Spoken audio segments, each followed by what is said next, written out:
Hey guys, welcome into the Guilty as Charged podcast. I hope that we have fixed our little internet issues. Had a crazy start today. You know, we're sitting here about to start recording, and some man puts a ladder up next to our house, and we had to go fix that. So, little crazy start. Now my dog's barking again. Crazy start, but excited to be here today. Got a lot of things to talk about. Sorry, hopefully he stops barking in a little minute here. But we got a lot of stuff to cover. There's been a ton of press conferences for the Chargers the past couple days.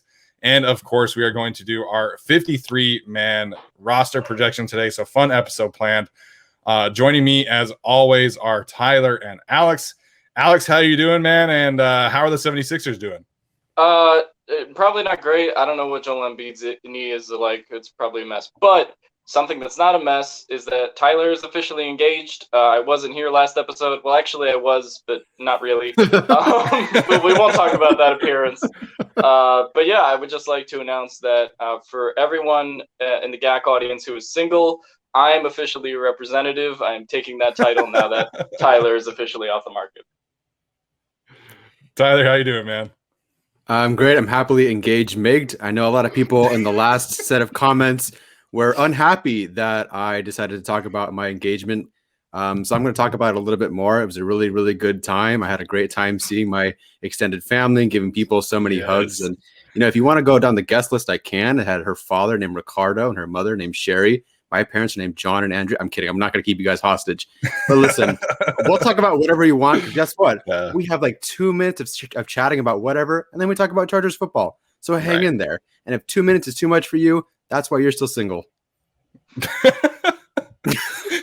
There we go. No, it was great to hear the responses from a couple of people that were, you know, I think, you know, me personally, if I'm going to listen to a podcast, I would like to know a little bit more about the people who are hosting and the people that I'm listening to, and, you know, get to know them a little bit. And you know, I think, you know, we've got an interview today on the audio version with Fernando Ramirez, and, you know, him and Gilbert Manzano are doing a great job with Compas on the Beat, and it's a way for us as Chargers fans to get to know those two writers in a way that we previously didn't have. So I think personally, you know, getting to know people through, you know, whatever, if it's 2 minutes or 3 minutes or an entire podcast, I think that's a great way to, you know, to get to know people. So that's just my sense. And Tyler, again, you know, congratulations. I'm super happy for you. And, you know, we're looking forward to seeing that journey as well. I should also say that we are presented by the Blue Wire Podcast Network. It's been a great, you know, experience for us, and, you know, it's a company that is continuously growing. So please give them a follow.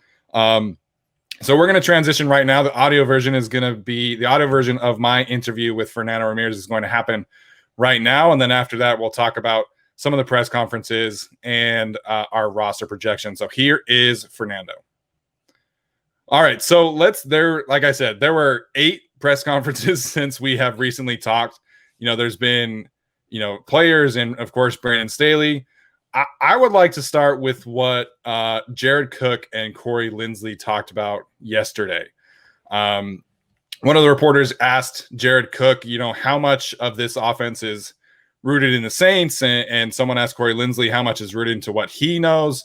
And Jared Cook basically said that, you know, 30 or 40% of the Saints playbook is in play for the Chargers. And then Corey Linsley talked about, you know, the run game being kind of the familiar concepts for him, of course, you know, being from Green Bay, which is the Shanahan system. And Daniel Popper did a great job kind of outlining it. It basically seems like the passing offense of the Chargers is going to be the Saints, and the rushing attack for the Chargers is going to be like the 49ers and Packers. So, Alex, what are kind of your takeaways of hearing these two veterans talk about the dynamic of the Chargers offense and what it's going to look like? I think it's mostly what we've heard the whole time regarding the kind of offense so far. But, you know, it was kind of refreshing to hear the passing offense not be, you know, Shane Steichen, and the rushing offense be up the middle. So those are both refreshing things. But yeah, no, it's just a good thing to hear. And for someone like Jared Cook, who has a lot of familiarity with the coaching staff, as we know, with Frank Smith, who produced some of his best seasons, someone like Corey Linsley, who is a little bit familiar with this team already, given that he has Brian Balaga on the other side there. I think that's a very good thing in general, just that, this offense is starting to get a little bit more revamped, a little bit more refined from what it used to be last year, which was just raw talent, but used incorrectly a lot of the time. Absolutely. Yeah, definitely. No, it's very refreshing to hear that they're taking this approach, even though we know that that's kind of the direction they went. And that's why they brought in Lombardi. That's why they brought in Shane Day. That's why they brought in Corey Linsley. That's why they drafted Rashawn Slater. They want to run this different kind of offense. And it's super refreshing. I don't think in any of the practice videos that they've shown that I've seen one run up the middle. Everything's been like a toss or whatever, or some zone outside run. I don't think I've seen a single run up the middle. Maybe that's just coincidence. I don't know. But it's very refreshing to see. I was a little surprised that Jared Cook said that there's more talent on offense on this team than he had at the Saints, particularly because, maybe if you're counting offensive skill talent, perhaps, but that offensive line and their backfield is probably better too. So, I appreciate him saying that. I don't quite agree, but I do think I do think they have the personnel to be as good, if not better. And they do have the offensive line, I think, now to be as good, if not better. And so, sure, I guess I could see why he would say that. Yeah, I think this group is at least the same, but he said better. So I don't know if I agree with that. I don't know about you guys. He has 6 million reasons to say that they're better. That is right. Obviously, I think everyone's going to kind of talk positively about that. And Joey Bosa kind of said the same thing today, right? Like he's like, I don't want to be like super, he was kind of expressing, his cautious optimism, but he's like, it is exciting. Like we do have a lot of talent here. We do have a lot of, exciting pieces. And he mentioned the O-line looks awesome, which has really been, obviously the focus of the team. So I'm just so excited to see how this offense comes together. Like Tyler and I talked about in the last episode, I've been reading, about the Sean Payton offense and Drew Brees, who was at practice today, and how those two have kind of, come together to create this crazy offensive system. And, if Joe Lombardi, is able to bring, 30-40% of what he knows, then so be it. And that's something that is very exciting to me. I like Tyler's tweet today, how he was like, it's a shame that Brandon Staley's biggest selling point was like, we're not going to be terrible anymore. And, that is something that we talked about after they fired Anthony Lynn. It was, we all kind of pointed out that the culture of this team seems to be in a good place. They really just needed an upgrade in the X's and O's department, in the attention to detail department. And obviously that remains to be seen, but so far everything appears to be on track. I also like that they are, I know that Justin Herbert, everyone's like, oh, he has to learn a new offense, yada, yada. But now he's learned, or he supposedly is going to be learning different offenses. And say Lombardi gets a head coaching job somewhere else, Staley is always going to implement a Shanahan, McVay, a Payton kind of offensive coordinator. So even if he picks another offensive coordinator from another group, say Lombardi leaves, that everything will pretty much be the same. So as long as Staley's the head coach and that's what they're running, even if Joe Lombardi leaves, Herbert's got it figured out. It's not like he's going to have to learn a new offense when another guy shows up. He'll just pull a guy from another system that he's familiar with. Right, and I also think it's better that they are doing this now and they feel confident that they have the guy now. I was watching SportsCenter the other day and they were at Browns camp, and you realize someone like Baker Mayfield has had like 3 or 4 different coaches in the time that he's been in the NFL. And that's, kind of every summer you have to learn a different system. And I know Baker Mayfield gets a lot of crap because he didn't want to learn the Chargers playbook. But, going through that each year, that's why I think a lot of people were just not proponents of bringing Anthony Lynn back and just cutting the cord now and getting that into a young team, getting that new coach into a young team.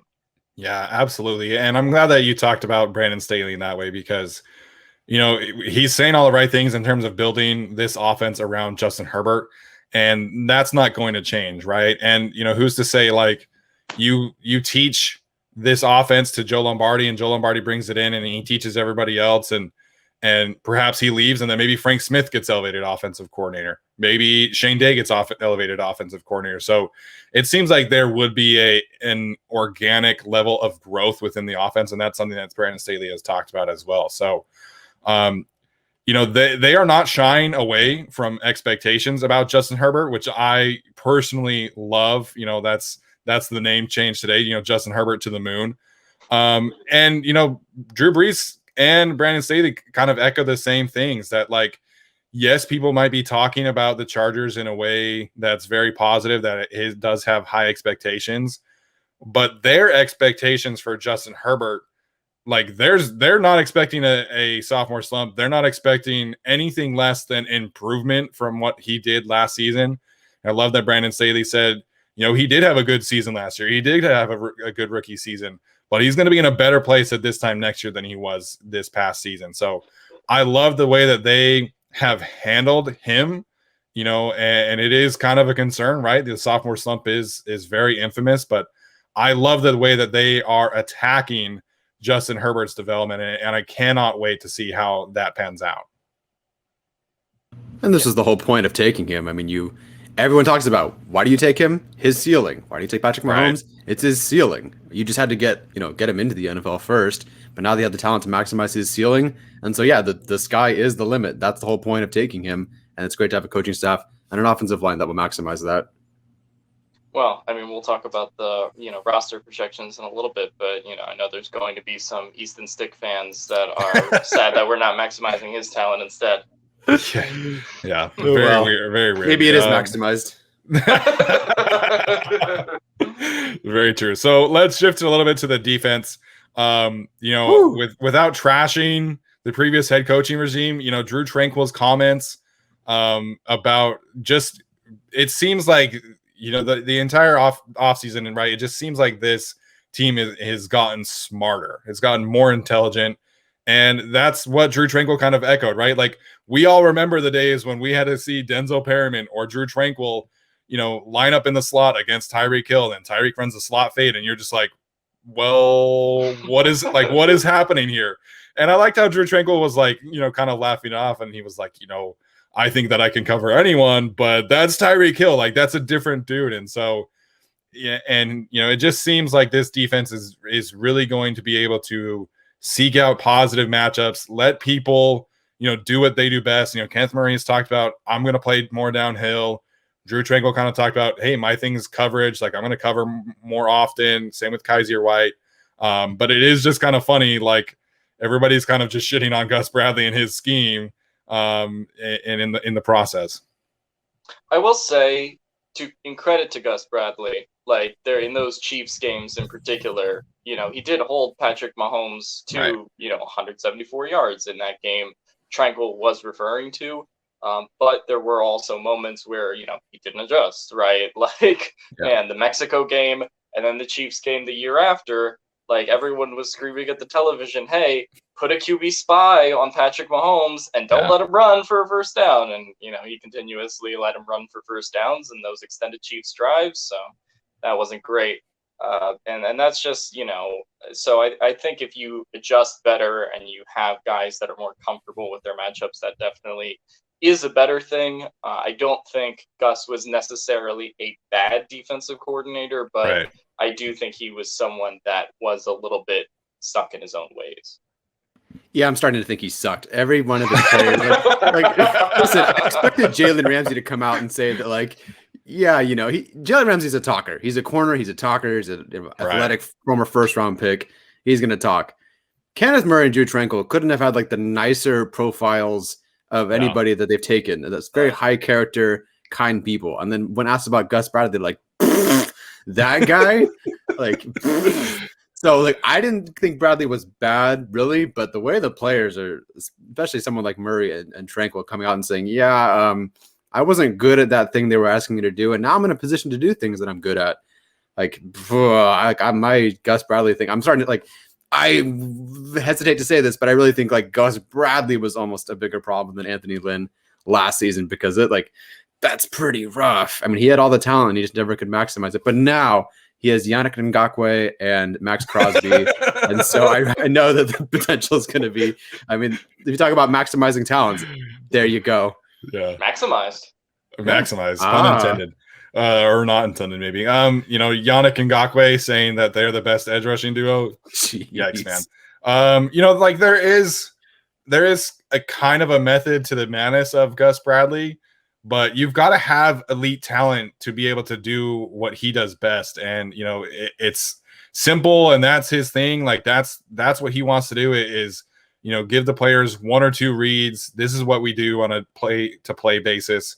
But like Alex mentioned, you've got to be able to adjust in the NFL, and that was never really something that the Chargers were able to do. And that was kind of a hallmark of Brandon Staley last year with the Rams, and he's kind of talked about that, being able to go into halftime to communicate things and come out and adjust to whatever the offense is giving you. So the other thing that I thought was really interesting was a comment from Chris Harris. Chris Harris obviously had the injury last season. He did not play up to his, expectation to his past, and he's kind of acknowledged that. But something that he said was that him and Derwin James are going to be kind of treated as positionless players on this team, and that each of them have been learning 3 positions for this defense. And I think that is super interesting. We can kind of dive into what those 3 positions would be. But he himself talked about being more comfortable in this defense and being allowed to make more plays. And if you can have Chris Harris play at a very high level alongside a healthy Derwin James, then, Tyler said this the other day, I think health is really the only thing that is going to impede this Chargers defense from being a great defense. Yeah, I guess it would be interesting to see if they really are thinking about just Chris Harris as like a deep safety on some snaps. And then, potentially he can also obviously play nickel, and then he'll play outside corner on some certain snaps. So those might be the 3 positions. I'm not sure. But yeah, no, I think just using Chris Harris as a versatile weapon as he is, even though he's a little bit older, and I know there's some people who think that he's washed, he was injured last year in Carolina. What can you do? And so I think this year will be better for him. Obviously the other thing is just having Derwin James on the field makes everyone else around him better. Right. Especially in the secondary room. So I think that'll be interesting to watch going forward. As far as the 3 positions for Derwin James, I guess they're really just talking about safety, maybe as a pass rusher, and then you can talk about maybe playing a little bit like in the slot in the nickel. I don't know exactly, but they're really going to be all around the field. We know that Brandon Staley wants to give multiple looks for every kind of defender that's on the field to the opposing offense. So I think it's very good just to hear that, the players will be used to in terms of maximizing their abilities. Yeah, Chris Harris, I mean, that sounds about right. Slot, outside, and safety. For Derwin James, I'm pretty sure he'll play everything but nose tackle. Yeah. Like, I can't imagine there's a position he's not learning how to do. Yeah. And I mean, he stepped in his rookie year and did everything well and became an all-pro because of it. But it's not surprising to hear all this. Last season, Troy Hill took 361 snaps in the slot. Ramsey took 114. And the Chargers weren't kind of like that. There was only one Charger safety who had more than 14 snaps in the slot last season. That was Rayshon Jenkins. Whereas with the Rams last season, Rapp, Fuller, and Johnson all had 60 or more. So having to be multiple in Staley's defense, that's no surprise. So this doesn't surprise me, but it is nice to hear. And we'll see how it goes. Yeah, I think just the biggest thing, that I've been reading about and hearing from this coaching staff is, they're trying to dictate terms on offense. That's going to be, motion and personnel and pace. And then on defense, they're not going to pigeonhole themselves into matchups, right? Like if Tyreek Hill motions into the slot, they're not going to ask Drew Tranquil to cover Tyreek Hill. If Darren Waller motions outside, they're not going to ask Tavon Campbell to cover Darren Waller. They'll put a positive matchup on him, probably Derwin James or Chris Harris. And it's that it sounds so simple, right? But that's the way that it should be, and that's unfortunately not the way that it has been for the Chargers. Yeah. Who was never mind. Point is, if I saw Derwin James cover Keenan Allen one-on-one with a pass breakup in practice and then pick off Hunter Henry the next play, I'd be playing him in multiple spots too. Absolutely. So that's all the thoughts that I had. I don't know, Alex, if you had any other thoughts from the press conferences, or Tyler, but if not, then we'll move on. Yeah, I mean, I think it was cool to see Breeze there today. That was just a fun takeaway. And I know people were like, why isn't Rivers there? Or stuff like that. But he's in Alabama and he's coaching his football team. So, he doesn't always have to be here. But him being there with Lombardi and, Herbert, I think that's relatively important. I don't know. I don't think he's going to be involved in really anything during the season. But if he comes out a couple times and, just is in constant contact with Justin Herbert, I think that's really important just in terms of communicating with Lombardi. Yeah, I was a big fan of seeing Breeze there, and he said that he's only talked to Justin like when they played last year a couple times in the offseason and then today. But I mean, that relationship is going to be beneficial, right? Like the more that Joe Lombardi and Justin Herbert can talk to Drew Brees and be able to pick his brain, the better, right? And Justin Herbert talked in his press conference today about sitting down with Drew Brees and talking about how to identify defenses and how to adjust on the fly. Those are both things that Justin Herbert needs to improve upon. And I think that's a big reason why they hired Brandon Staley. So, who better to talk to about reading defenses and being accurate and adjusting on the fly and throwing with anticipation than Drew Brees, who, has spent, the last 20 years doing that kind of stuff in New Orleans. So I love the fact that he was around. I would love the fact if he were just a Saints player, that would still be great. But I also do love the fact that he was on the Chargers. Like he did have some great moments for the Chargers, and kind of getting him back in the fold, I think, is super beneficial as well. Sure. All right. So we are going to move on to our roster predictions. This is going to be very interesting. I'm excited to see which of the players each of us picks. I can't wait to hear Alex talk about Larry Roundtree for another time. But so let's go position by position. And then Tyler has the Google sheet up here for our YouTube audience. For our audio audience, we will just obviously be able to talk about it. So let's start with the quarterback position. Obviously, Justin Herbert is going to make the roster. I think Chase Daniel is going to make the roster as well. As much as I think Easton Stick has some untapped athletic potential, I do think that Chase Daniel and his veteran leadership will have the edge for the backup spot. But then the question is, does Easton Stick make the roster? So I happen to think yes, but Alex thinks that he will not. So Alex, why do you think the Chargers will ultimately decide to cut Easton Stick? I mean, I really think it's just they're keeping one or the other. When they drafted Easton Stick, I mean, they didn't really know what the future was going to be and that they would have a top 6 pick and they would be able to move on to their new franchise quarterback after Phillip Rivers. He was just drafted as a, stash him guy, see if he develops. Unfortunately for him, he's really only had one preseason and, last year, unfortunately, due to the pandemic and everything. But I just, Brandon Staley kind of insinuated, I think a couple months ago, that they would basically only pick one of Daniel or Stick. And even if you assume Stick has some development, and let's say he does good in the preseason, 6 touchdowns, 3 interceptions, something like that, I just don't think you can account for, him having that, in-game experience coming in for Justin Herbert if he needs to, right? That's something that, Chase Daniel is very familiar with. Chase Daniel also familiar with some people on this coaching staff. So to me, if you're going forward with Justin Herbert and you have the proper backup in Chase Daniel, I just question what the point of having Easton Stick on the team is. Especially, we'll get to this later, if you're going to keep 6 wide receivers, if you're going to keep, potentially 4 running backs with the drafting of Roundtree, it just doesn't seem like it makes sense. And it just feels like that roster spot would be better used as depth for other positions. Yeah, previously I would have said that they would keep Stick. I'm going to say that I wouldn't be surprised if they do. Like, don't get me wrong. I wouldn't be surprised if they do. But yeah, there's a couple of reasons I wouldn't keep him, like personally. One, if Herbert goes down, we're only seeing Stick if Herbert goes down. They don't seem to have any role for Stick on offense. They've clearly said he's not Taysom Hill, so that's out of the picture.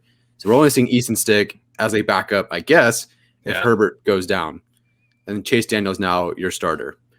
In that scenario, I would rather they just sign another veteran quarterback who's on the market to back up Chase Daniel than have Easton Stick. I'd think, even though Easton Stick does have the team familiarity, he doesn't have, NFL rep familiarity.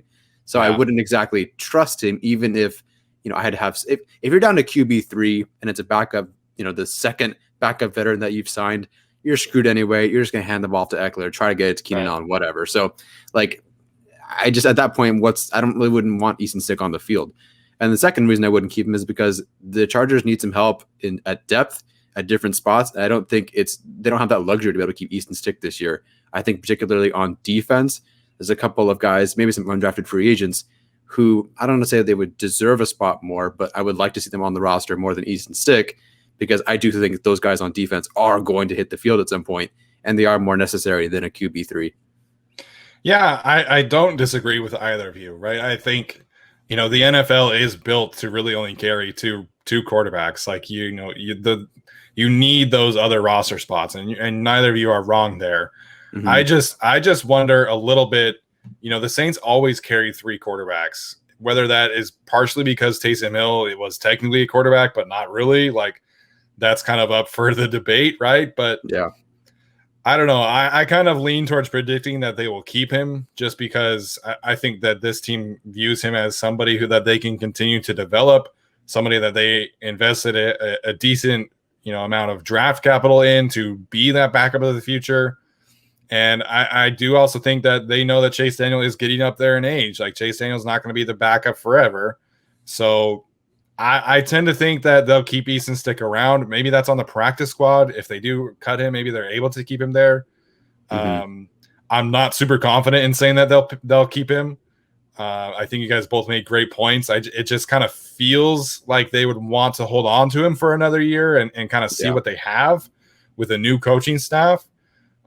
So that's kind of my thinking. Really, I'm not super confident in it, but I do think that they will keep him.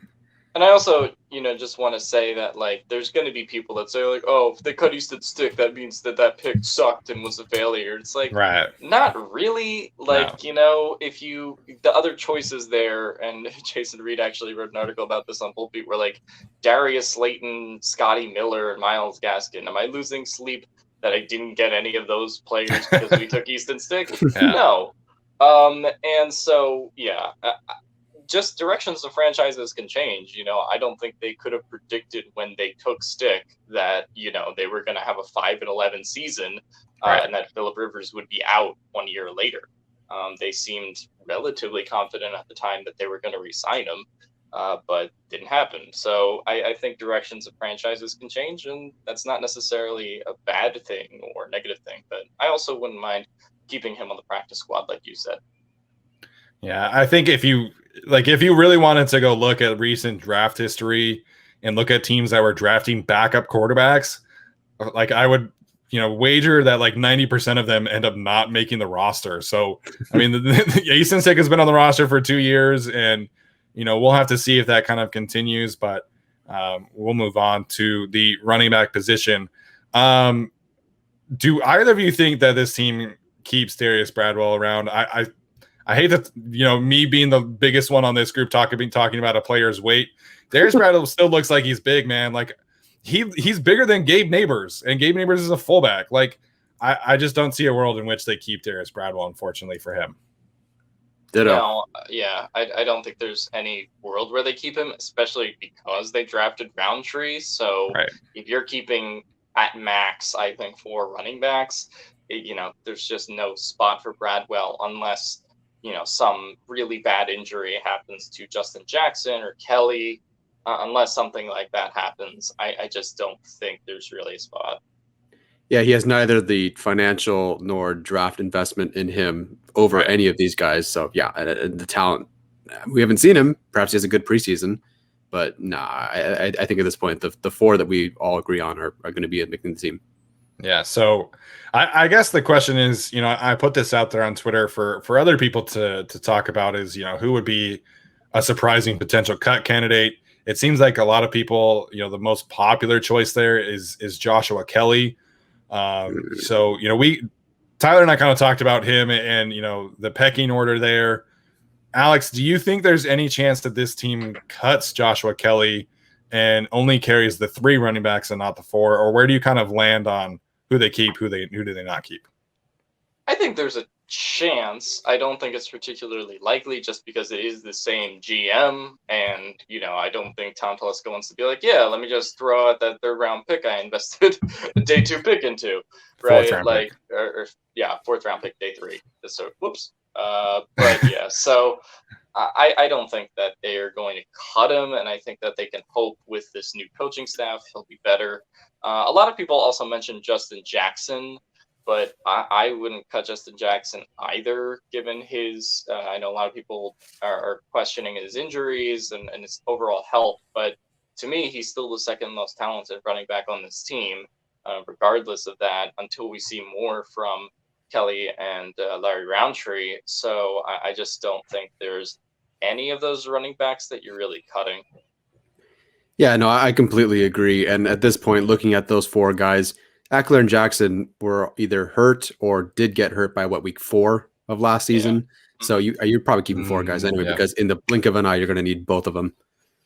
Well, I think, if you're talking about like the San Francisco roots, right, that Shane Day is coming from and that this offense is going to be, stemming from, the Niners always carried 4 running backs. And then, the past couple of years, it's, Tevin Coleman goes down and Jerick McKinnon goes down and Raheem Mostert goes down. So it makes sense to have 4 guys that you like on the roster and be able to have that kind of flexibility. The difference is, like we were talking about last time, Tyler and I, how are you using these players? Because Austin Eckler is really the only like pass catching threat, in my opinion. So we'll have to see there. I wrote an article for LAFB that I wouldn't mind them signing another receiving threat just for, at worst, like competition's sake.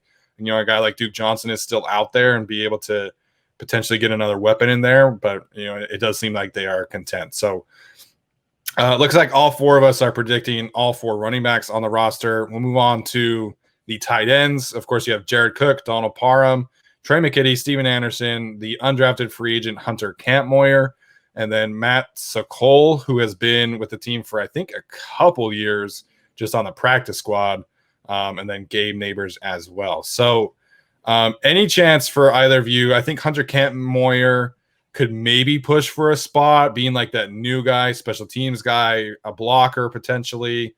Any chance you think Matt Sokol or Kampmoyer or Steven Anderson, challenge for a roster spot on the final 53?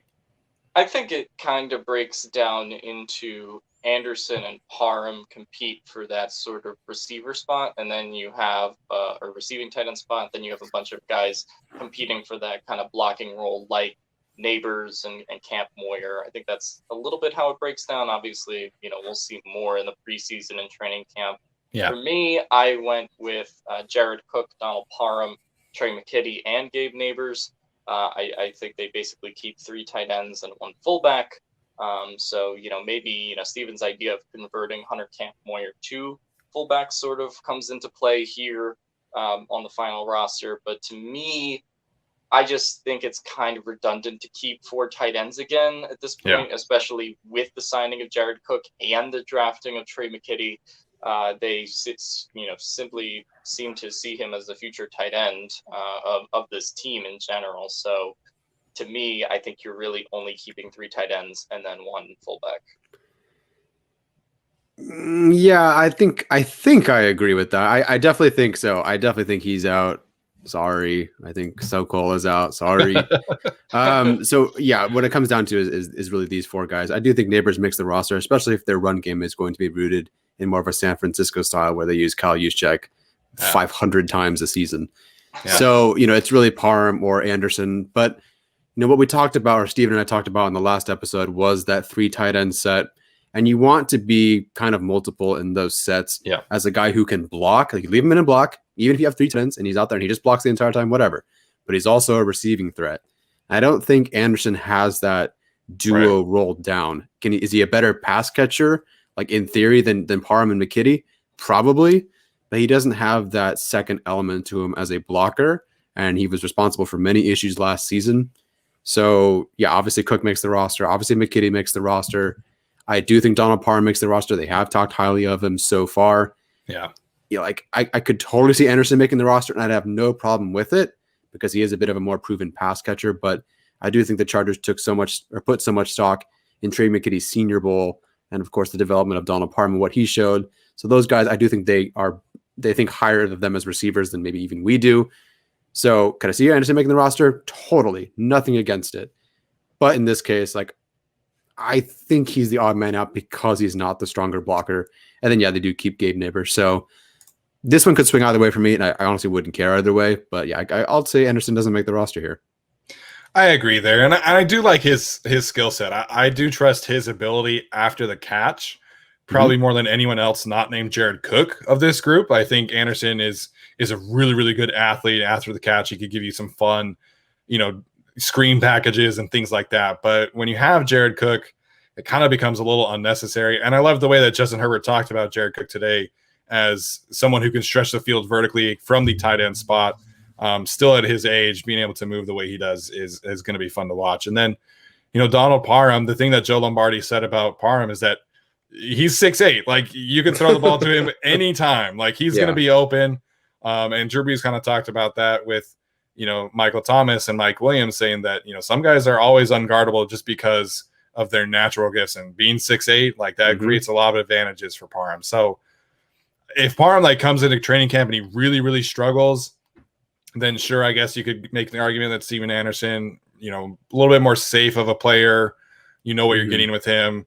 But Parham just has such a high ceiling that I can't see them cutting him. So I think it's going to be, like you guys said, Cook, Parham, McKitty, and then Gabe Neighbors. I will say, Camp Moyer, if he is a fullback, then I think that gives him a better chance of making the roster personally, being that, he does have a strong blocking background. But if they're looking for a Kyle Juszczyk type, that's not Hunter Kampmoyer. So that definitely would be a feather in Gabe Neighbors' cap. All right, let's talk about the receiver room, because I think this is really one of the more interesting roster groups, probably the most interesting in terms of who makes it or not. Something that I've kind of been reading in the Peyton and Breeze book is that the Saints generally prefer to have 6 receivers. They really put a high premium value on the receiver position. So I do happen to think they will keep 6. It just kind of depends which 6. I think Keenan Allen, Mike Williams are obviously safe there, and Josh Palmer you could put in there as well. I cannot imagine they're cutting someone they just drafted in the 3rd round. After that, you have Jalen Guyton, Tyron Johnson, Joe Reed, KJ Hill, and Austin Pearl, and Jason Moore, who always gets forgotten about. So, Alex, which receivers do you think are making the roster, and who do you think could potentially be a surprise cut maybe? I think the surprise cut that maybe is Jalen Guyton. Not that I think he will be, but Jalen Guyton was kind of always an Anthony Lynn guy. So maybe the new coaching staff doesn't like him as much. I think that would be the kind of surprise cut for me. Plus, he does have the drop percentage thing, and this new coaching staff is into analytics. So, if 2 months from now, we're talking about Jalen Guyton being cut, I wouldn't be shocked. But I do ultimately have him in my field of 6 receivers that I took. I had Keenan Allen, Mike Williams, Tyron Johnson, Jalen Guyton, Josh Palmer. Those 5 feel pretty safe to me as of now. And then I think you have Austin Prohl, KJ Hill, Joe Reed, and Jason Moore competing for that last spot. I don't feel confident about this at all, but I went with Joe Reed just because he does have some of that special teams flexibility. He can kind of come out of the backfield or be receiver. And if he learns to be a bit of a better route runner, I sort of do think he has the most upside of that group. But I wouldn't be shocked if it was KJ Hill. People brought up Austin Prohl today. That would surprise me, but it's a new coaching staff, and they just brought him in as sort of their guy, as their signing. So I wouldn't be stunned, I guess. But yeah, I went with Allen, Williams, Johnson, Guyton, Palmer, and Reed. And if they only keep 6, I have to agree with you there. I'd like to keep KJ Hill on the roster, of course, but if it comes down to 7, it's between Hill and Prohl. And I could see it going either way. I think Prohl is maybe a little bit more shifty in the open field, and KJ Hill did struggle with a couple of drops early on last season. I don't know how he fared the rest of the way, but Austin Prohl does have those sure hands, and like you said, they do prefer the analytics, and the analytics say that Prohl has really good hands. So if it comes down to wide receiver 7, I'll go Prohl, but if they are keeping 6, like you said, then I think you have to keep Joe Reed, who does have the highest upside of that group, and who does have the most investment from the GM. Well, I think, when it comes to projecting the roles of these players, right? KJ Hill or Austin Prohl, I feel like generally would be almost exclusively like punt returners for this team, like if they're kept. Whereas I think with Joe Reed, you have some flexibility there as, maybe that kind of like Darren Sproles type of player for them, maybe work him in the backfield, maybe work him on some gadget plays. And then, he's got a great athletic profile. So, Tyler talks about ceiling. I think that's the one. So I do happen to agree. I think Allen, Williams, Guyton, Palmer, and Johnson are safe. I think like Alex, I would not be stunned if they cut Jalen Guyton because of his drops issues. But I do happen to think those 5 players will stay. And then right now I would put a hunch on Joe Reed. So let's move on to the offensive line. Obviously, the projected started 5 are safe. Rashawn Slater, Matt Filer, Corey Linsley, Ode Abuji, Brian Balaga. I think all 5 of those players are obviously safe. What is interesting is obviously the depth pieces and who they decide to keep. They have Trey Pipkins, Tyree St. Louis, Scott Quessenberry, Brendan Hymas, Storm Norton, and then some undrafted free agents in Darius Harper, Nate Gilliam, Ryan Hunter, who they signed last year to the practice squad, formerly of the Chiefs, and then Kyle Spalding. So, Tyler, we'll start with you here. How many offensive linemen do you think they will keep? And do you see any potential surprise cuts from this backup group? Yeah, sure. Let me just go through the list. So, Slater, Filer, Linsley, Abuji, Balaga. I mean, if there was a surprise cut, it would kind of make sense. It'd be Pipkins, but I don't really think that'll happen. Like, it would be surprised, but it's not like he's irreplaceable. So it wouldn't surprise me, but it would surprise me. So I do think that Pipkins sticks around, and why not? I do think Quessenberry, also Hymas definitely sticks around because he was just drafted. Norton, I still think it's worth having. I don't feel confident as for either swing tackle. If you consider Pipkins and Norton both swing tackles, like I don't really feel super confident, but I'd rather have both. If I had to pick, I guess I would go with Pipkins because the team seems to think that, he's definitely just a kind of a swing developmental guy, but they know what they have in him, and they can try to make it work. That's as much as Staley kind of has said so far. Quessenberry obviously is going to stay. I saw that Alex kept Tyree St. Louis, and I actually think that I'm not sure about that. I do think Scott Quessenberry, technically on ESPN, the list, he's listed as a center/guard.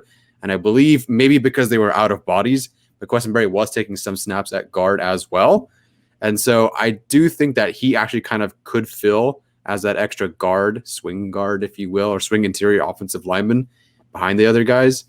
So while I do think it's probably worth keeping an extra guard, again, the defense, like I think that there are guys on the defense, these undrafted free agents, or some guys on the bubble that are worth keeping and maybe risking letting one of those guards go. So I think I'll keep Norton and let St. Louis go. So before Alex goes, Quessenberry did play at guard. He was the one who stepped in after Ryan Groy got hurt, I believe against the Jaguars, I think. Okay, great. So Quessenberry did take some snaps at guard, but the previous coaching staff was obviously a little reluctant to play him out there at guard, full time. Yeah, I mean, Tyree St. Louis is someone that I think could go either way. I'm not really hard on keeping him, but I think that for me, I just really went with the 5 starters and the 5 backups. Really just keeping 10 offensive linemen makes sense, and maybe we'll see something in the preseason and training camp from Harper, Gilliam, Hunter, and Spalding, but I just don't know yet. I'm not gonna lie and say I watched 5 hours of Kyle Spalding film because I haven't. So I mean, when I see them play, maybe there will be an interesting little twitch that gets me. But for me, I just went with those 10 and sacrificing guard depth. I think that might be a good point. My only thing with that is if you have to move Hymas out to tackle because, say, Balaga goes down, that to me is where I think you would still want more guard depth and next man up sort of mentality. So that's sort of why I was hesitant about cutting, St. Louis. But, and it's also a new coaching staff. So, maybe there's more change that I'm thinking, and they really like Nate Gilliam, or they really like Ryan Hunter over Tyree St. Louis. If that's the case, then I could certainly see him getting cut, or maybe they go with 9, like Tyler said. But I really just went with the starting 5 and their sort of projected backups on the depth chart right now. Yeah, I think the in terms of the undrafted free agent guys, I think maybe Nate Gilliam could have a chance to make the roster because he is a more traditional interior offensive lineman. I am a little intrigued. I can't remember which one is which between Harper and Spalding. The one from Cincinnati is the one that is like athletically a little more intriguing. I want to say it's Harper. Thank you. Okay, so Darius Harper is the one from Cincinnati. He's got an intriguing RAS score, very similar to Trey Pipkins athletically. So there is some intrigue there. I hope that they could keep him on the practice squad. But Ryan Hunter, Kyle Spalding, I don't really see any chance there. So to me, I think they'll keep 9 offensive linemen. Obviously, the starting 5. I can't see a world they cut Trey Pipkins unless he gets injured. Like Tom Telesco is not going to cut somebody that he drafted and kind of staked his reputation on. So I think Pipkins is safe. I think Quessenberry is safe. I think Hymas is safe. Right now, I have Storm Norton as the 9th one. So we'll have to kind of see how that pans out, whether they choose like a more traditional guy like Nate Gilliam or Tyree St. Louis has played some guard. But I just kind of trust the development more of Storm Norton. And then, they can kind of figure the interior spots out with Quessenberry and Hymas.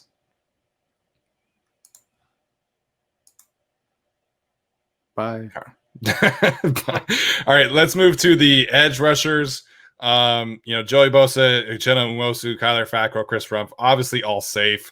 The question marks here really are, is Joe Gaziano an edge rusher guy? Is he an interior rusher guy? Yeah. How much do you trust Jesse Lemonnier or Emeka Egbule to make the roster? Is Emeka Egbule a edge rusher or is he a linebacker? Right. So for me, I'll start this one off. I think they'll keep the main 4 in terms of the edge rushers. I do not have them keeping Jesse Lemonnier or Emeka Egbule or Joe Gaziano. I just think it's a little difficult to project those players right now. So I'm going to say that all 3 of those players end up getting cut. I think they're gonna keep Emeka Egbule, not because he's necessarily great, but I do think him being able to be a pass rusher or a linebacker is kind of I listed him as linebacker just because that's technically what his position is. But I think that flexibility there is pretty good. Not that he's the greatest player, but if guys go down, I think he might need to play, right? So to me, I think I went with 4 DEs basically straight up with Bosa and Nwosu, Fackrell, and Rumpf. And then I included Egbule in my linebackers section. But it wouldn't surprise me to see Egbule get cut in favor of somebody else. I just, the linebacker room is really thin. So just having a guy whose position is technically linebacker there, I think is fine behind Tranquil, White, and Murray. To me, I personally think if he's considered a linebacker, he has a less chance of making the team than as an edge rusher. As an edge rusher, I think he might have a better shot because it's really that starting 4, and then they could use another guy. And I think Egbule could be that guy. Whereas we know this defense, they're not exactly going to prioritize linebackers. They definitely have 3 linebackers that they're keeping. They have a 4th that they just drafted that they're probably keeping. So Egbule would be number 5, and he's competing with Ogbong Bamiga, I guess Christensen, but we really think it's Ogbong Bamiga there. So I think if he's an edge, he has a better chance of staying. But even then, I still think that all 3 of these guys are not going to make it because I think I need to push, again, some guys on defense over these edge guys. But I would not be surprised to see one of them make the roster, and I wouldn't be surprised to see 2 of them on the roster at some point because of injuries.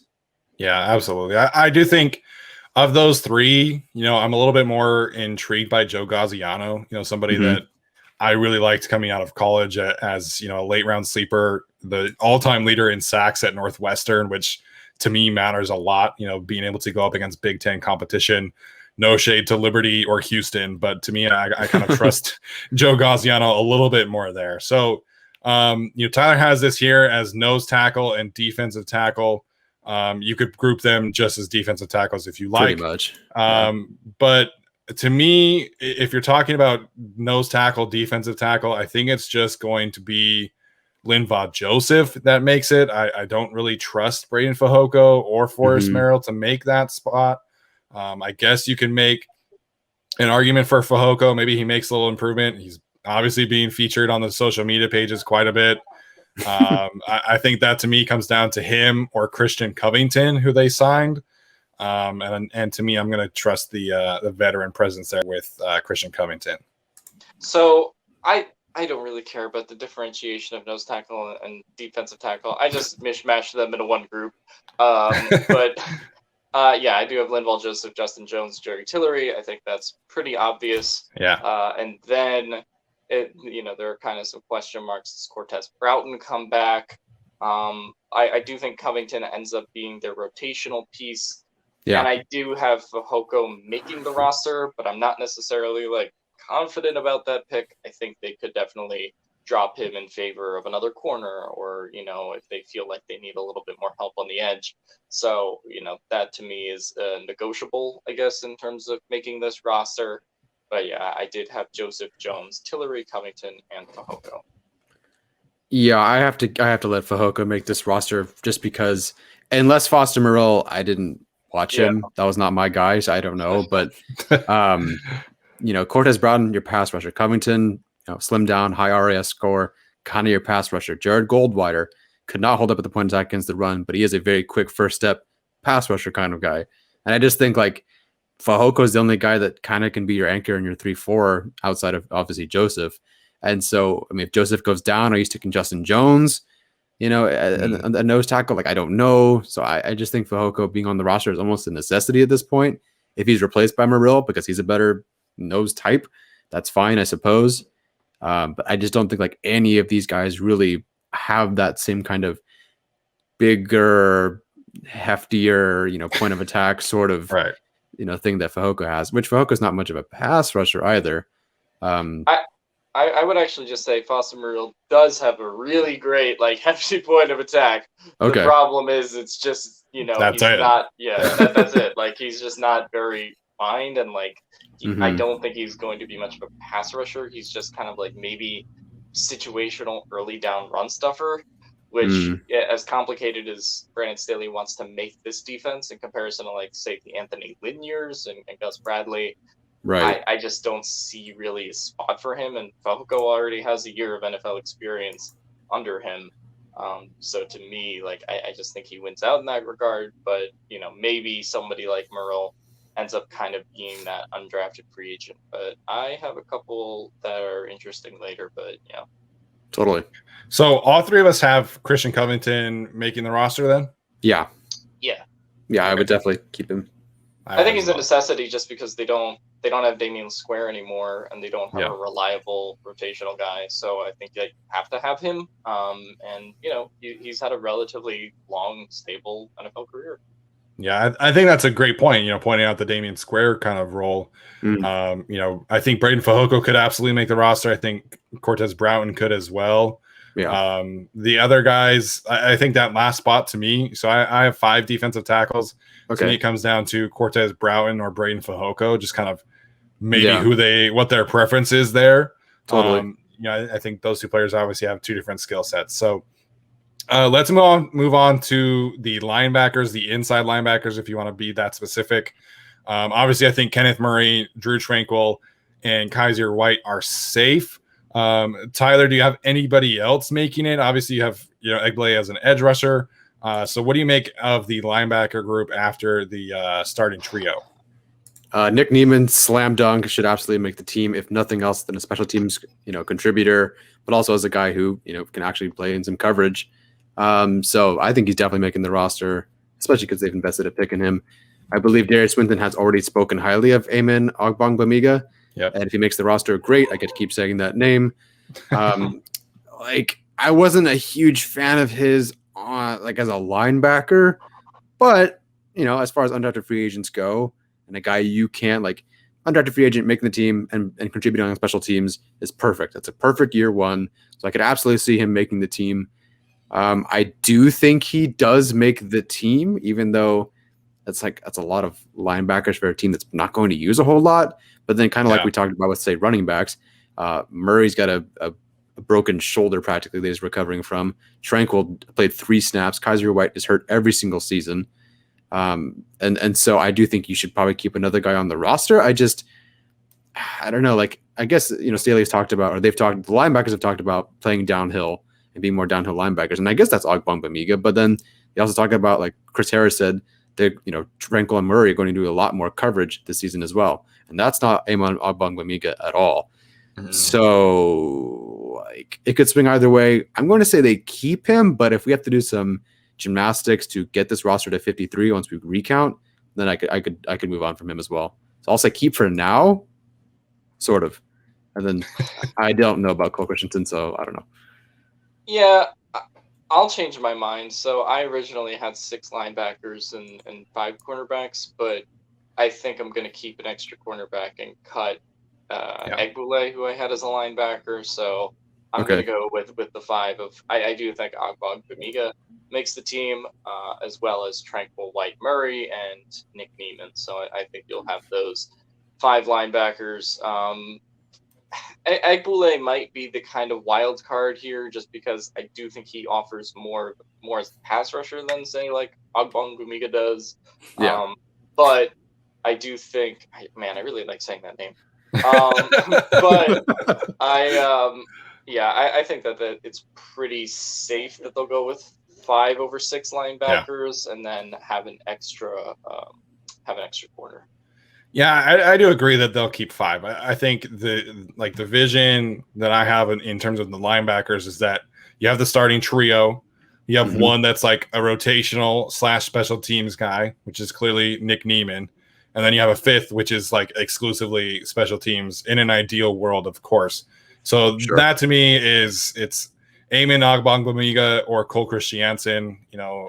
Like Tyler, I do happen to think that Egbule is a little bit better suited as an edge rusher type. But like I do think that it's 5, and I think they have they're 4 that they will start and rotate, and then they'll have a 5th. Right now, I'm leaning towards Amon because we've heard about him like recently. We haven't really heard anything about Cole Christensen, and I'd be lying if I said I had sat here and watched Army film of him. But I mean, he's jacked, like he's a buff dude. So we'll have to see. All right, let's move on to you guys want to do the corners or the safeties next? You can do corners. Okay, let's do the corners because I do happen to agree with Alex that I think they'll keep 6. Tyler, you think they'll keep 6 corners as well? 1, 2, 3, 4, 5. Yeah. Okay. Yes, so for our audio audience, Tyler just went through and bolded Michael Davis, Asante Samuel, Chris Harris, Brandon Faison, Ryan Smith, Tavon Campbell. So those are the 6 that I also have. I don't know if Alex has someone different, but it is obviously notable. Daniel Popper has pointed out that Brandon Faison is rotating with the 1s right now instead of Asante Samuel, which is something that we'll have to keep an eye on. Obviously, we'd all love to see Asante Samuel starting, and that kind of is the expectation. And then he called Ryan Smith a breath of fresh air today. So maybe he is going to play a little bit more than we all think after all, although it seems like he's going to be that gunner type as well. So, Alex, any chance that Ben DeLuca, Dante Vaughn, John Brannon make the roster in your opinion?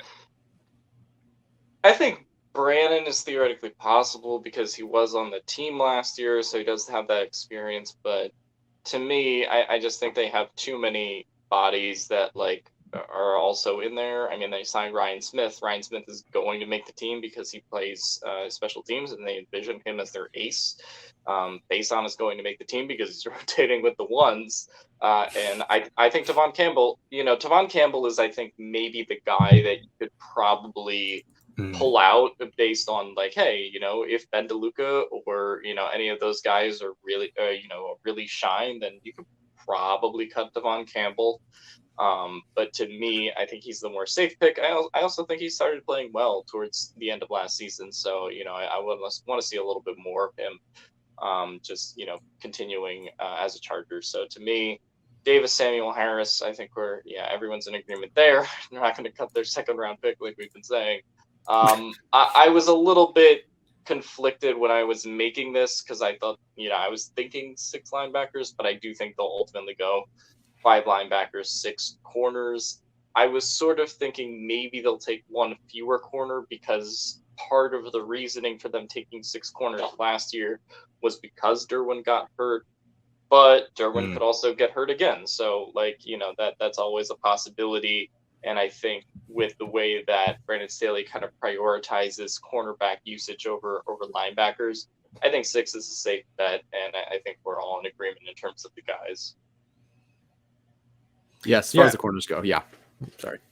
That was my bad. I was just going to interject about Brandon Faison, because I know there are a lot of people who kind of overstate how bad he's been. Like, I understand, like, I'm not saying that he's been a great corner by any means, but I think at the end of the day, like, we got to realize that the expectations for an undrafted free agent are completely different than, say, Asante Samuel Jr. Like, before the season last year, Jason and I were talking about potentially keeping Faison over Michael Davis, and then Michael Davis had a breakout season. So I think that there is enough there with Faison in terms of his physicality, his tackling ability, potential as like a slot corner that they can use to cover the flats and things like that. Like, I see enough of a role for me to be pretty confident in him as a backup. In an ideal world, would I prefer to have a better fourth corner? Yes, obviously. But I think with Faison and Ryan Smith and Tavon Campbell, you have 3 different kind of skill sets that are intriguing enough for me to be like, okay, like, if Chris Harris goes down, I'm comfortable enough with Faison and Campbell and Smith figuring it out between the 3 of them. That's just the way that I kind of look at things, because there is some good things to like about each of these 3 players. So I know a lot of people are kind of lower on Brandon Faison, but the Chargers seem to like him enough to be rotating him with the 1s, and Derek Ansley talked about him pretty glowingly. Like, they like his physicality. And I can kind of see what they're seeing in terms of his ability as a tackler, somebody that they think can take a big improvement, because he does have the physical skills there. He just needs to put it together in terms of technique and coverages and mentally and things like that. So don't laugh at us, keeping Brandon Faison, because I do think that he is, an intriguing player to keep an eye on. And I also believe he was the leading special teams tackler for them last season. All right. He can contribute on special teams, and the coaching staff has kind of shown which guys they value and which guys they don't value so far. And to me, Brandon Faison rotating with the 1s, like I said earlier, like, whether you like him or not, I think that's pretty indicative proof that he's making the team. Yeah. All right, let's move on to the safeties here. I think obviously Derwin James, Nasir Adderley are pretty safe. Mark Webb I would include there as well. The question is, we haven't really heard them talk very much about Alohi Gilman or Ben DeLuca. They haven't added anyone else, obviously. So to me, like, it's pretty no-brainer in my opinion that Derwin, Nasir, Mark Webb, and Alohi Gilman make the roster unless they do sign someone else. I don't know enough about Ben DeLuca to say, hey, like, yeah, this is an intriguing dark horse pick. But I do think that, barring another signing, that the 4 safeties that Tyler has highlighted here are safe, in my opinion. Yeah, I think this is kind of the easiest position. Yeah. I mean, just Derwin, Nasir, and Webb are safe. Gilman is the guy that, like, maybe you could cut, but, like, I just, to me, I haven't seen enough of Ben DeLuca to be like, oh man, dude, this guy should be playing over Gilman. And I don't think that'll end up being the case. So I think Gilman makes the team, and if he's better on special teams this year, that's good. And realistically speaking, there will probably be moments where he has to play snaps because Rayshawn Jenkins is gone now, and because Mark Webb is a rookie. Like, so I think he's gonna have to play. And I think they ultimately decided to keep 4 safeties. I would like for them to keep Ben DeLuca, and there's a couple of reasons for that. I don't think, there's only 4 safeties here, and so that's a pretty dreadful depth chart in terms of depth. Ben DeLuca is a guy who's not very athletic, and I believe he did test pretty poorly.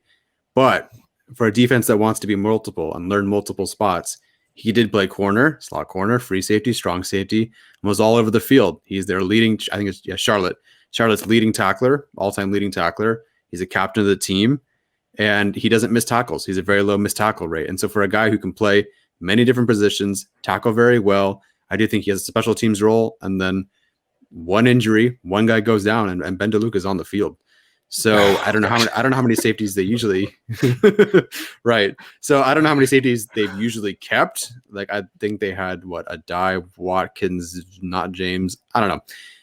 I think there's a role for him. I honestly do. I think that the kind of, if he's a captain, the kind of guy that he is and the kind of tackles that he can make and the different roles that he can have on this defense, I think there is some value there. And like if it came down to Ogbongbemiga or DeLuca, I would take DeLuca over Ogbongbemiga because I do think DeLuca could have snaps pretty soon because this might not work out at safety. Like this is, I'm glad it's just for it to be such a slam dunk that Alohi Gilman is making the roster is kind of like, I don't know. Like, it's a really worrisome position to be in. So like, do I think DeLuca will make the roster? Maybe not. But there are definitely enough attributes there where I actually would recommend it, and I would recommend it over Ogbongbemiga if it came down to a tiebreaker. Yeah, I definitely can see what you're saying. And, this having 4 safeties is absolutely a little worrisome. And we've talked about that quite a bit. I would still love for them to, go out, and even if it's bringing back Jalen Watkins, like, I think they need another body at the safety room. And I know that a lot of people everything's roses right now and everybody's healthy, and I get that. But, like Tyler was just saying, the thought of Ben DeLuca being on the field, like that worries me, man. Like saying that sentence out loud of trusting Alohi Gilman even to play like significant snaps, like that doesn't make me feel very good. Yeah, I wouldn't be surprised if a Jalen Watkins came back at some point because somebody went down. I mean, just because Telesco has that familiarity with him. So, and when guys go down, I think Telesco made that remark on Hard Knocks last year that people were ringing his phone. So, if something does happen to Derwin, there could be, guys that come back.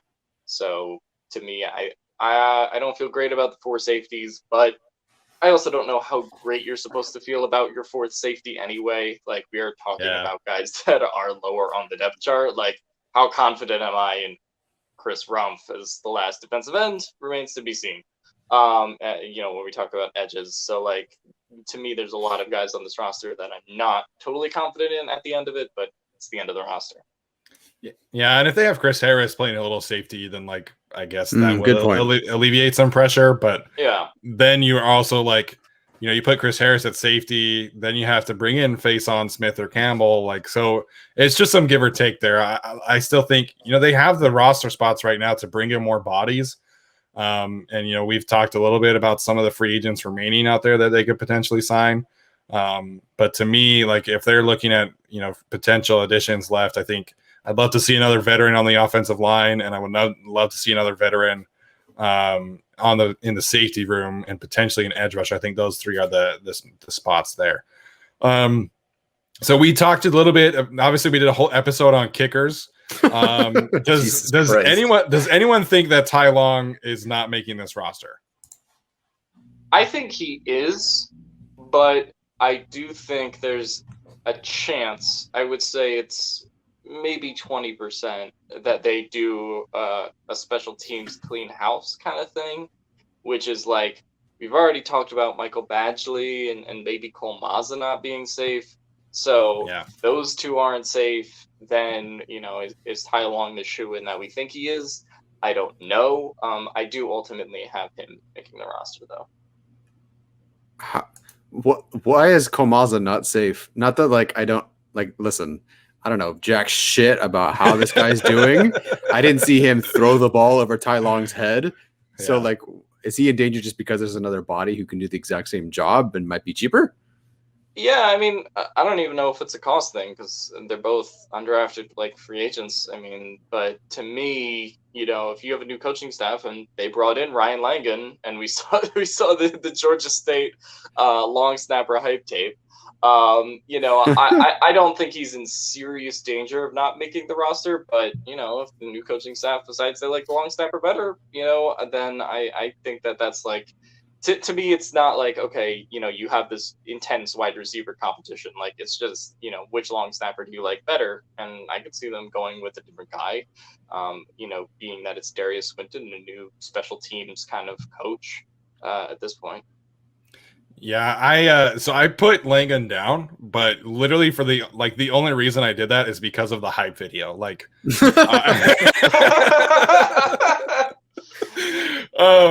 I don't know. Like Cole Mazza seems fine to me. Like maybe they're trying to maybe get a better athlete at the position. Like that could be my only thought process because, I mean, Mazza I feel like has done a good job in terms of snapping the ball.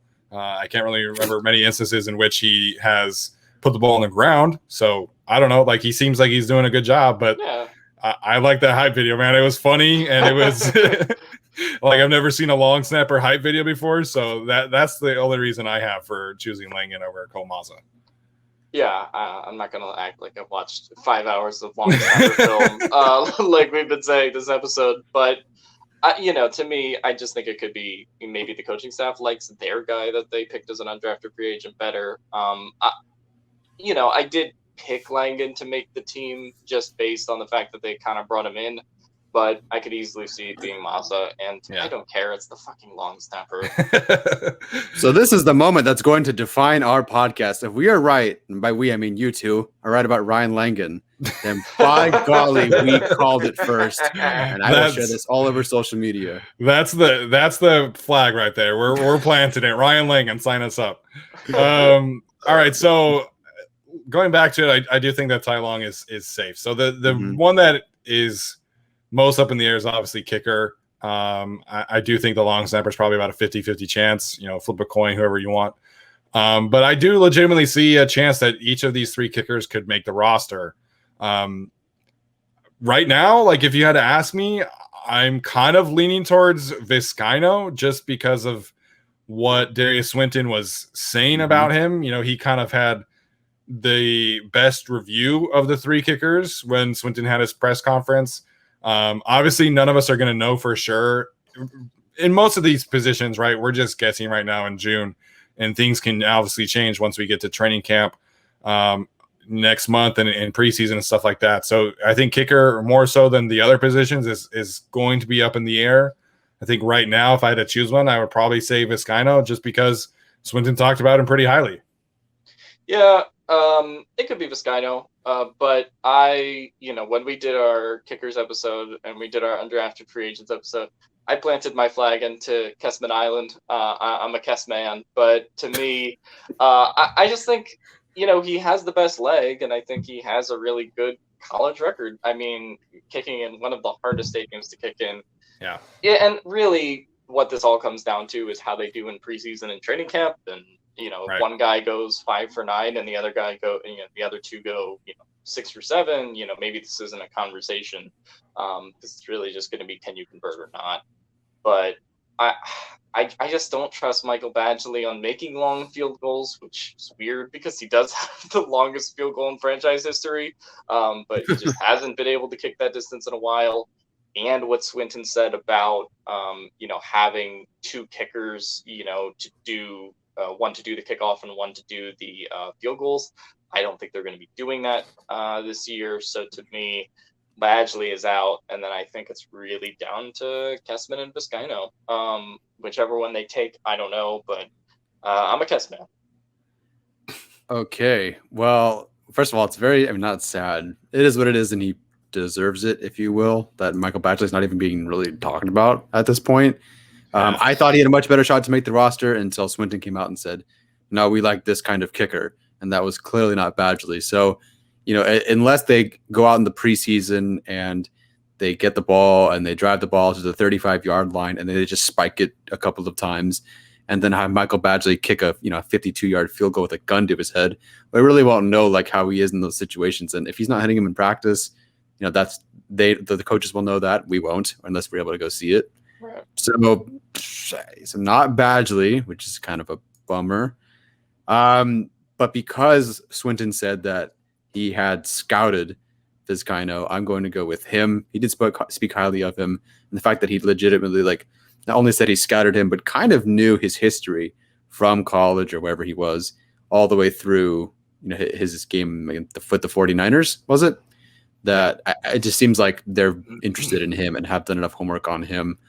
So yeah, I think it's between these two guys, and I'll go Vizcaino on this one. I say no to Kessman and yes to Kaino. Good play on the alliteration there. Thanks. Yeah, I do think that Kessman and Vizcaino, it's probably about it again. Probably the similar situation as the long snapper in terms of being a toss up. And we'll have to see. I think obviously that one hinges more on the preseason and everything else than any other position. So that is our 53-man predictions. Should we each run down our 53s just to everyone's clear? Yeah. I'll start, I guess. So with quarterback, I have Justin Herbert and Chase Daniel. With running backs, I have Eckler, Jackson, Kelly, and Roundtree. Wide receivers, Allen, Williams, Johnson, Guyton, Palmer, and Reed. 3 tight ends and 1 fullback. I have Cook, Parham, McKitty, and Neighbors. 10 offensive linemen. It's really just the starting 5 plus their backups. So Bulaga, Norton, Filer, Hymas, Linsley, Quesenberry, Ibushi, St. Louis, Pipkin, Slater. And my 3 special teamers, I do have Long, Kessman, and Langan. My defensive tackles, Joseph, Jones, Tillery, Covington, Pahoko. 4 defensive ends, Bosa and Wosu, Fackrell, and Rumpf. I changed my mind there because I initially had Egbule, but ignore everything I said about Egbule in that part of the podcast, I guess. And I do have 5 linebackers in Tranquil, Agbong, Miga. We've gotten so great at saying that. White, Neiman, Murray. And then I do have the 6 corners, Davis, Samuel, Harris, Faison, Smith, Campbell, and Derwin this year, Webb, and Gilman. Yeah, so I didn't print mine out, so I was just kind of going to go off of this. Do we have 53 here? Are we over? I counted 53 on mine. Yeah, Alex has 53. No, you're fine. I mean, the way that we've stacked it up here, and at least I know that we're not going to completely agree, but I think we're at like 55. So this was actually tougher than I thought. Honestly, I thought it'd be a lot easier to come up with this roster when I was trying to figure it out, but no, like it's actually kind of difficult because I think we're at 55 right now. 1, 2, 3, 4, 5, 6, 7, 8, 9, 10, 11, 12. Are you the one who's supposed to be good at math? First of all, racist. Second of all, bio major. I mean, are you Jewish? Yeah, I'm pretty good at math, I guess. All right, so I'll give my 53. I have all 3 quarterbacks making it. Herbert, Daniel, Stick, and then I have 4 running backs: Eckler, Jackson, Kelly, Roundtree. 6 receivers: Allen, Williams, Guyton, Johnson, Palmer, Reed. 3 tight ends: Cook, Parham, McKitty.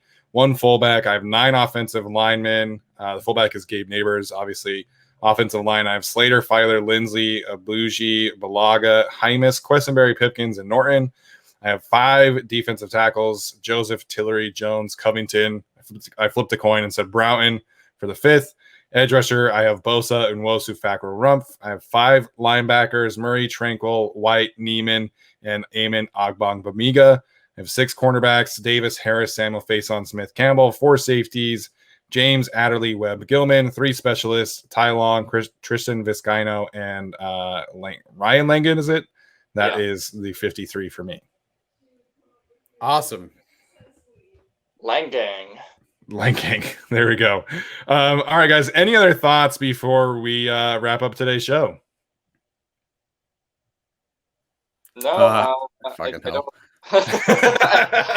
don't. I don't have too many thoughts other than just like these are just predictions in June because we're bored and we need content. But things can change in the preseason when we see certain players, if there's really some undrafted free agents lighting it up, or maybe there's some guys that were good last year that aren't great this year. The new coaching staff doesn't like previous regime guys. I talked about that with maybe Jalen Guyton being a surprise cut, but I think it's too early to say anything definitive now, but I do think it'll just be interesting to see how they kind of go within the margins here with a full preseason, because last year I think felt very easy to predict just because there was no preseason and you knew that it was going to kind of be the guys that they know and then that felt confident in, versus this year I think there's more flexibility for those undrafted free agents like Ogbong Bamiga and DeLuca and Kessman to make the roster.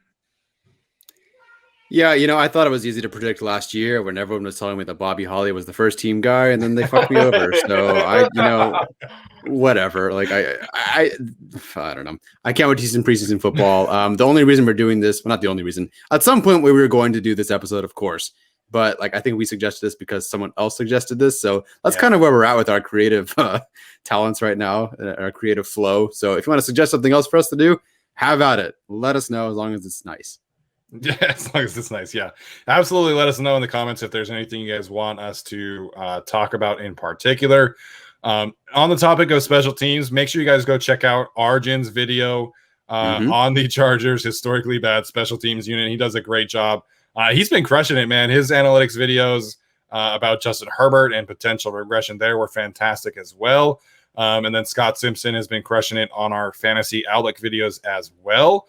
We always appreciate any constructive criticisms via YouTube comments or reviews on the audio platform. So make sure and hit us up there. And as always, we will see you guys next time. Thank God it fucking worked this time. Jesus, I couldn't do that internet stuff.